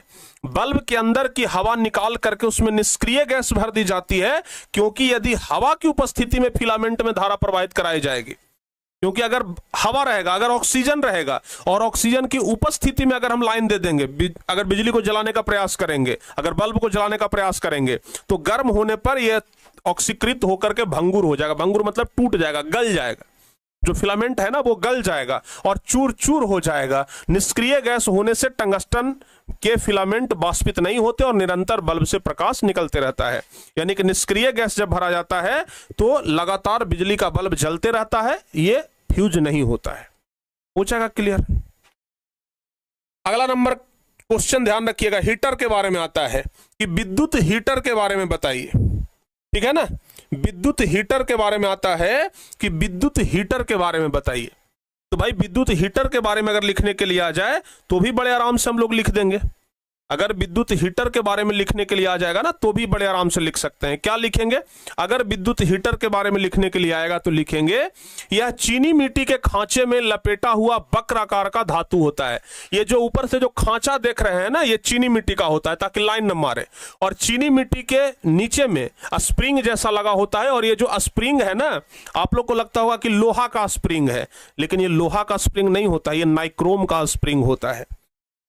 ठीक है ना, ये जो स्प्रिंग देख रहे हैं ना, ये लोहा का नहीं बल्कि ये किसका होता है? नाइक्रोम का स्प्रिंग होता है। तो याद रखिएगा, यह चीनी मिट्टी के खांचे में लपेटा हुआ वक्र आकार का धातु होता है जो कि नाइक्रोम का बना होता है। यह विद्युत धारा के ऊष्मीय सिद्धांत पर कार्य करता है। अभी आपको विद्युत धारा का ऊष्मीय सिद्धांत पढ़ाए हैं, यानी कि जो हीटर है यह विद्युत धारा के ऊष्मीय सिद्धांत पर कार्य करता है। इसका गलनांक काफी उच्च होता है और इसी सिद्धांत पर बॉयलर भी बनाए जाते हैं। बॉयलर मतलब होता है पानी गर्म करने वाला। तो विद्युत हीटर और बॉयलर ये दोनों सेम सिद्धांत पर कार्य करता है।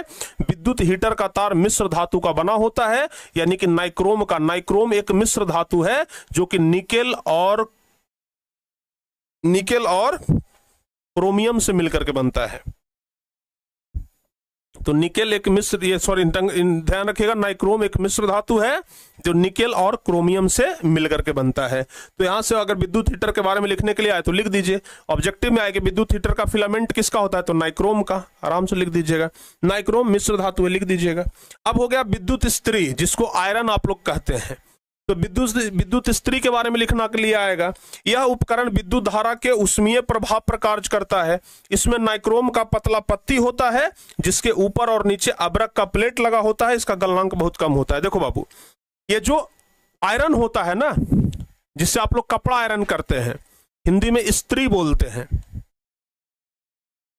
इसमें क्या होता है कि इसमें भी लगभग एक तरीके का हीटर ही लगा होता है। नाइक्रोम का पतला पत्ती होता है, जैसे इसमें नाइक्रोम है ना, उसी प्रकार से इसमें भी नाइक्रोम का पतला पत्ती होता है, लेकिन उसके नीचे में अब्रक का प्लेट लगा होता है ताकि पूरा आयरन का जो बॉडी है वो गर्म ना हो। देखते हैं आयरन का सिर्फ नीचे वाला भाग गर्म होता है। कभी हाथ से पकड़ने वाला गर्म होता है?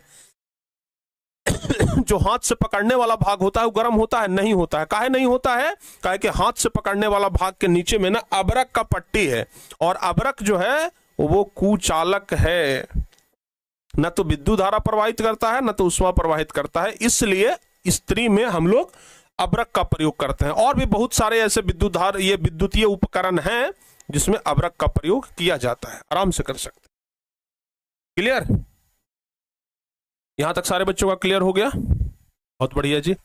अब आइए आगे और भी कुछ क्वेश्चन देख लें क्या।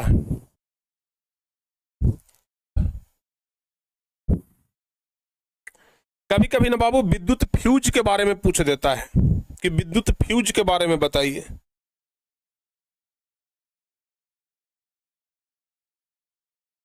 विद्युत फ्यूज के बारे में घर में आप लोग देखे हैं, घर में सारे उपकरण को बचाने के लिए सबसे पहले एक विद्युत फ्यूज लगाया जाता है।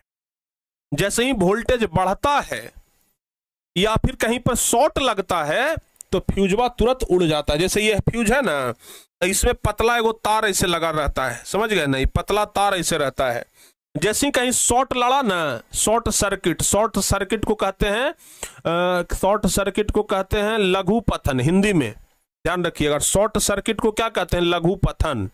क्या कहते हैं? शॉर्ट सर्किट को बोलते हैं लघु पतन, लघु पतन बोलते हैं।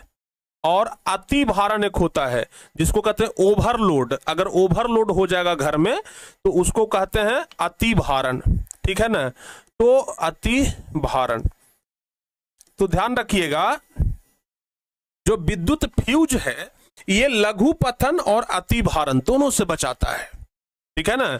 लघु पतन और अति भारण दोनों से बचाता है ये विद्युत फ्यूज। तो बहुत इंपॉर्टेंट है लघु पतन क्या है। तो लघु पतन को अंग्रेजी में क्या कहते हैं? Short circuit. कोई दूगो तार, अगर ठंडा गर्म तार अपने में सट गया, चाहे दूगो गरम गरम तार अपने में सट गया तो शॉर्ट लड़ जाता है। तो शॉर्ट लड़ गया तो उसको शॉर्ट सर्किट या फिर लघु पतन कहते हैं। और अति भारण क्या है? मतलब ओवरलोड। कोई पतला तार है और उस पर लाइन, पंखा, बिजली, हीटर, मोटर सब लगा दिए, तो पतला तार है उस पर आप ओवरलोड दे दीजिएगा तो जलेगा कि नहीं जलेगा? जल जाएगा। तो उससे हमको कौन बचाता है? फ्यूज बताता, ये फ्यूज जो है वो बचाता है। तो फ्यूज जो है वो हमें लघु पतन और अति भारण से बचाता है। तो विद्युत फ्यूज क्या है और यह किस मिश्र धातु का बना होता है? 2017 में यह क्वेश्चन आया था। तो लिखेंगे यह एक सुरक्षा युक्ति है जो अति भारण और लघु पतन के कारण उत्पन्न उच्च विद्युत धारा के बहने पर यह गल जाता है तथा सुरक्षा प्रदान करता है। यानी कि घर में कभी भी अगर अति भारण या ये यानी कि ओवरलोड और लघु पतन यानी शॉर्ट सर्किट अगर होता है, ठीक है ना, अगर घर में कभी भी अति भारण या लघु पतन होता है तो यह फ्यूज गल जाता है और हमें बचा लेता है और घटनाओं से क्या करता है? बचाता है। यह पूछ रहा है कि किस मिश्र धातु का बना होता है, तो किसका बना होता है? तांबा और ये तांबा और टीन, तांबा रहेगा या टीन रहेगा और उसके साथ सीसा रहेगा। यानी कि ये जो मिश्र धातु है ये किसका मिश्र धातु है? तो ध्यान रखिएगा टीन और सीसा का। फ्यूज किसका मिश्र धातु होता है? ध्यान रखिएगा सीसा और टीन का, ठीक है ना। इसका गलनांक बहुत कम होता है। फ्यूज का तार एकदम पतला लगाया जाता है ताकि जल्दी से गल जाए। जैसे ही शॉर्ट सर्किट हो ना तुरंत ये तार गल जाए, इसलिए इसको पतला लगाया जाता है। ध्यान दीजिए। क्लियर? ये समझ गए? ये भी पूछ देगा कि अति भारण और लघु पतन क्या है, तो अभी हम आपको बता दिए। अति भारण मतलब क्या होता है बाबू? ओवरलोड, ओवरलोड, ठीक है ना। ओवरलोड, कोई पतला तार पर अगर बहुत ज्यादा उपकरण जोड़ दिए तो ओवरलोड हो जाएगा ना। जैसे आपका वजन उठाने का क्षमता है 40 किलो और आपके ऊपर कोई लाद दे 100 किलो तो ओवरलोड हो जाएगा। वैसे ही कोई वायर है, ठीक है ना, जैसे मान लिया जाए कोई तार है हमारे पास, चलिए मानते हैं कि ये कोई तार है, ये तार है और इस तार का कैपेसिटी है कि एगो बॉल एगो पंखा जला सकता है और इस तार पर बॉल पंखा के अलावा एगो फ्रिज भी जोड़ दे, एगो हीटर भी जोड़ दे, तो ये तार क्या होगा? गल जाएगा, तुरंत जल जाएगा। लेकिन अगर घर में फ्यूज रहेगा तो इस तार को जलने से पहले फ्यूज जल जाएगा, फ्यूज उड़ जाएगा, ठीक है ना। तो ओवरलोड होने से फ्यूज क्या कर लिया? बचा लिया। तो ओवरलोड क्या है बाबू? लिखेंगे यह एक ऐसी घटना है जिसमें जब एक ही समय में बहुत सारे शक्तिशाली विद्युतीय उपकरण को किसी विद्युत परिपथ में जोड़ दिया जाता है। यानी कि कोई विद्युत परिपथ में एक बार में ढेर सारा विद्युतीय उपकरण जोड़ दिए जिससे उस परिपथ में आवश्यकता से अधिक विद्युत धारा का प्रवाह हो जाता है, जरूरत से ज्यादा विद्युत धारा का प्रवाह हो जाएगा, तो उसी को क्या कहेंगे? ओवरलोड कहेंगे। जैसे एक एक तार में विद्युत हीटर, वाटर, इस्त्री, फ्रिज, टीवी सब जोड़ दिए तो ओवरलोड हो जाएगा। और लघु पतन क्या है? शॉर्ट सर्किट, ठीक है ना। शॉर्ट सर्किट क्या है भाई? जब कभी ठंडा तार और गर्म तार एक दूसरे से सट जाए, कभी कभी देखते हैं ना कि ठंड का तरवा गर्म का तरवा एक में सट गया तो शॉर्ट लड़ गया, कहते हैं रे शॉर्टे लड़ा दिल ही रे, बोलते हैं कि नहीं बोलते हैं। तो शॉर्ट सर्किट मतलब होता है गर्म तार और ठंडा तार दोनों एक में सट गया, ठीक है ना। तो किसी भी कारणवश ठंडा तार और गर्म तार एक दूसरे से सट जाता है यानी कि संपर्क में आ जाता है और परिपथ में प्रतिरोध का मान घट जाता है। जैसे दोनों सटेगा तो लाइन उड़ जाएगा, ठीक है ना। और आवश्यकता से अधिक बिजली आ जाता है। शॉर्ट सर्किट के कारण अगर घर में फ्यूज नहीं लगल रहेगा ना तो बल्ब, पंखा, हीटर उटर सब जल जाएगा, फ्रिज उरिज सब जल जाएगा। इससे हमको कौन बचाता है? फ्रिज बचाता है, ये फ्यूज बचाता है। तो ध्यान रखिएगा कि परिपथ में शॉर्ट सर्किट लगने से आवश्यकता से अधिक विद्युत धारा प्रवाहित हो जाता है उसी को क्या कहते हैं? लघु पतन यानी कि शॉर्ट सर्किट कहते हैं। लघु पतन यानी कि शॉर्ट सर्किट कहते हैं, ध्यान दीजिएगा। तो ये हो गया शॉर्ट सर्किट, यहां तक समझ में आ गया। चलिए और थोड़ा सा ध्यान रखिएगा, 2-3 चीज और याद रखिएगा कि जब मानव शरीर भींगा हुआ नहीं रहता है तो उसका प्रतिरोध लगभग 30,000 ओम होता है। जैसे देखिए हमारा शरीर अभी सूखा हुआ है, तो अगर शरीर सूखा हुआ है तो पूरे शरीर का प्रतिरोध कितना होगा? ध्यान रखिएगा 30,000 ओम। लेकिन अगर शरीर पर एक बाल्टी पानी डाल देंगे यानी कि शरीर हमारा भींग जाएगा, तब इसका प्रतिरोध 200 से 300 ओम। यानी कि जब शरीर भींगा हुआ रहता है तो प्रतिरोध कम होता है, जब शरीर सूखल रहता है तो प्रतिरोध ज्यादा होता है। यानी कि कहने का मतलब हुआ कि जब शरीर भींगा हुआ रहेगा ना तो लाइन ज्यादा मारेगा, क्योंकि कि प्रतिरोध कम हो गया, और शरीर सूखल रहता है तो लाइन कम मारता है। ठीक है ना? तो इसलिए कहा जाता है कि कभी भी भींगे हुए हाथ से स्विच ये सब नहीं दबाना चाहिए। अगर भींगल का हथवा ठेक गया ना तो लाइन मारेगा, एकदम झटझटा देगा। ठीक है ना? और इसलिए सूखल हाथ रहेगा तो थोड़ा कम लाइन मारेगा, झटका भी मारेगा तो हल्का सा मारेगा। ठीक है ना? ध्यान रखिएगा। अच्छा, अगला क्वेश्चन है कि घर के विद्युत में कौन कौन सा खराबी हो सकता है? घर में मान लिया जाए कि ढेर सारा तार ताना हुआ है, ढेर सारा लाइन बत्ती लगा हुआ है, कौन कौन उसमें खराबी हो सकता है? तो घर के में ये जो घर का जो तार है, आप लोग बताइए आपके घर में कौन कौन सा खराबी होता है? बहुत सारा खराबी होता है भाई। कौन कौन सा खराबी? तो सबसे पहला खराबी तो हो गया कि तार पुराना हो जाता है। अगर तार पुराना हो जाता है तो तार को बदल देना चाहिए भाई। दूसरा है कि ढीला संयोजन, दो को तार को अगर एक साथ अगर ऐंठ के इसे जोड़ते हैं तो जरा बढ़िया से उसको टाइट से ऐंठ करके टेप उप लगा दें ताकि वो ढीला ना हो। ठीक है ना? तो तार पुराना हो जाता है, दो तार को जोड़िए तो बढ़िया से ऐंठ दीजिए, ढीला ना रह जाए। स्विच खराब हो जाता है, घर में स्विच खराब हो सकता है, दबाते दबाते स्विच खराब हो जाता है। कोई उपकरण खराब हो जाता है, जैसे पंखा चल रहा है जल गया, आयरन जल गया, मोटर जल गया, तो ये सब जल सकता है। संयोजित तार का खुल जाना, यानी कि दो गो तार को हम लपेट दिए थे, कस करके जोड़ दिए थे, लेकिन वो घिंचा गया तो खुल गया, तो ये सब समस्या आ सकता है घर में। ठीक है ना? तो यही पूछ रहा है कि घर के विद्युत परिपथ में कौन कौन सा खराबी आ सकता है? तो भाई बहुत तरह का खराबी आ सकता है, तो अपना मन से भी लिख सकते हैं। ठीक है ना? और सबसे लास्ट क्वेश्चन आज का, हाँ, क्वेश्चन है कि विद्युत खतरा से बचने का क्या क्या उपाय है? घर में अगर किसी प्रकार का विद्युत खतरा हो जाए तो उससे कैसे बचा जाए? तो लिखेंगे कि विद्युत खतरा से बचने का निम्नलिखित उपाय है। पहला, किसी भी प्रकार का खतरा होने पर परिपथ का मेन स्विच बंद करें। जैसे ही देख लीजिए कि घर में शॉर्ट उट लड़ गया तो तुरंत स्विच को बंद कर देना चाहिए भाई।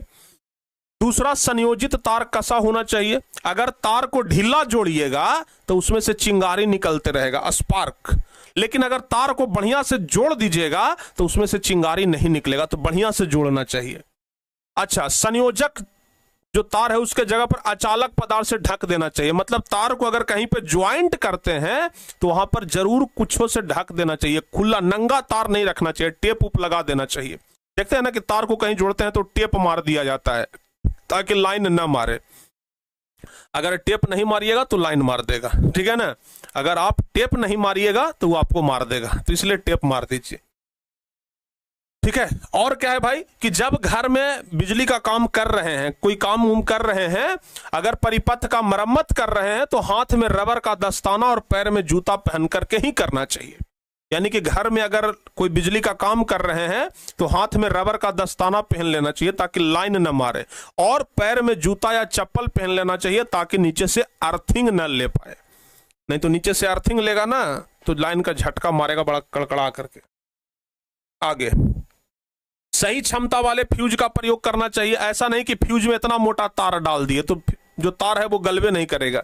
फ्यूज में एकदम एकदम एकदम बाल के जैसा जो पतला तार है वो डालना चाहिए। विद्युतीय उपकरणों में भूतार का प्रयोग करना चाहिए। भूतार मतलब होता है अर्थिंग। ठीक है ना? यानी कि घर में अर्थिंग जरूर देना चाहिए। अर्थिंग देने से क्या होता है कि अगर कभी विद्युत धारा का मान बहुत ज्यादा बढ़ जाए तो वो नीचे धरती में चला जाता है, तो घर में अर्थिंग जरूर देना चाहिए। बिना अर्थिंग का अगर लाइन बत्ती जला रहे हैं तो समझिए कि खतरा मोल ले रहे हैं।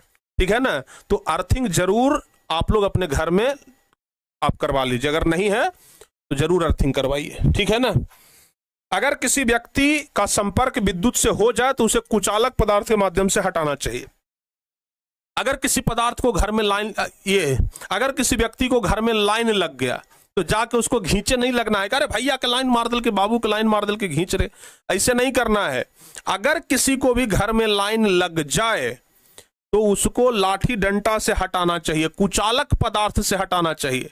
और नहीं तो पकड़े जाकर आप जाइएगा पकड़ने के लिए, अरे लाइन मार दल के घींची रे, बचाही के चक्कर में आप नहीं बच पाइएगा। जो उसको बचाने जाएगा ना, पहले उकरे मरना तय है, ठीक है ना। तो इसलिए कभी भी किसी को लाइन अगर लग जाए तो डायरेक्ट उसको हाथ से जाकर के मत खींचिए, उसको लाठी डंडा से लेकर के किनारा करिए और तब उसको बचाइए, ठीक है ना, ध्यान दीजिएगा। तो कभी भी अगर किसी व्यक्ति को लाइन लग जाए तो उसको कुचालक पदार्थ के माध्यम से हटाना चाहिए, ठीक है ना, ऐसे नहीं हटाना चाहिए, ये बात ध्यान रखिएगा, ठीक है ना, ये बात एकदम ध्यान रखिए। ऐसा नहीं कि हड़बड़ाहट में अपने से खींच दिए, ठीक है बाबू। चलिए, तो कुल मिलाकर के आपका यहां पर यह चैप्टर जो है वो क्या हो गया, द इंड हो गया, चैप्टर यहां पर खत्म हो गया, द इंड, समाप्त। आपका ये जो चैप्टर था बाबू क्या हो गया, समाप्त हो गया, विद्युत धारा चैप्टर समाप्त हो गया। अब फिजिक्स में मुख्य रूप से 1.5 चैप्टर बचा है। चौथा नंबर चैप्टर एक है और 5वां नंबर चैप्टर बहुत छोटा है, 1-2 क्लास का चैप्टर है, वो 1 शॉट में भी खत्म हो जाता है, तो हम उसको 1.5 चैप्टर मानेंगे, ठीक है ना। तो अब फिजिक्स में ना बहुत 5 क्लास से लेकर के 6 क्लास, मतलब 5 से 6 क्लास में आपका फिजिक्स समाप्त हो जाएगा। 5 से 6 क्लास में आपका फिजिक्स खत्म, समझ में आ गया। 5 से 6 क्लास में आपका फिजिक्स समाप्त हो जाएगा, खत्म हो जाएगा, बचेगा ही नहीं, ठीक है ना। तो बउआ फिजिक्स तो आपका लगभग समाप्त होने के कगार पे पहुंच गया है। ज्योग्राफी आपका समाप्त हो गया है, सिविक्स आपका समाप्त हो गया है, हिस्ट्री भी लगभग स्थिति पर पहुंचले है। तो लगभग सिलेबस नवंबर में बचा खुचा जो है ना वो खत्म हो जाएगा। अपना क्रैश कोर्स भी इधर चलते रहेगा और हम शाम में एक क्लास लेकर के और जो बचा हुआ पार्ट है उसको खत्म भी कर देंगे, ठीक है ना। क्रैश कोर्स चलेगा और अपना एक क्लास लेकर के सिलेबस थोड़ा बहुत जो बचल है उसको खत्म कर देंगे, कहानी खिस्सा खत्म, ठीक है बाबू। तो चलिए, अब आपका ये फिजिक्स खत्म हो गया। अब इसका ऑब्जेक्टिव क्वेश्चन जो है बाबू, ऑब्जेक्टिव का टेस्ट कल होगा, तो कल आप लोग ऑब्जेक्टिव के टेस्ट के लिए तैयार रहिएगा। कल साइंस का टेस्ट लेंगे, साइंस में फिजिक्स, ठीक है ना। कल ये साइंस में फिजिक्स का टेस्ट होगा, तो कल साइंस के टेस्ट के लिए तैयार रहिएगा। लगभग 100 से ऊपर क्वेश्चन इस चैप्टर में बनता है और पूरा हम आपसे पूछेंगे। तो बताइए, कल टेस्ट देने के लिए तैयार रहेंगे ना? कल टेस्ट देने के लिए तैयार रहेंगे। और आज आप लोग बोले थे कि सर जी आज खत्म करके ही दम लेंगे, और लीजिए आज चैप्टर खत्म भी कर दिए। सचमुच में आप लोग सही बोले थे भाई, चैप्टर एकदम खत्म हो गया, स्वाहा, ठीक है ना। तो प्यारे बच्चों, इसी तरीके से आप मन लगा करके पढ़ते रहिए, एकदम सफलता आपकी कदमों को चूमेंगी, बिल्कुल आपको चिंता नहीं करना है। अब प्यारे बच्चों, मिलते हैं हम आप लोगों से नेक्स्ट क्लास में, अगली क्लास में, और अगला क्लास जब कल लेंगे तो कल इसको भी खत्म कर, ठीक है ना। तो मिलते हैं कल, तब तक के लिए हंसते मुस्कुराते रहिए, मन लगा करके पढ़ते रहिए। जय हिंद, धन्यवाद।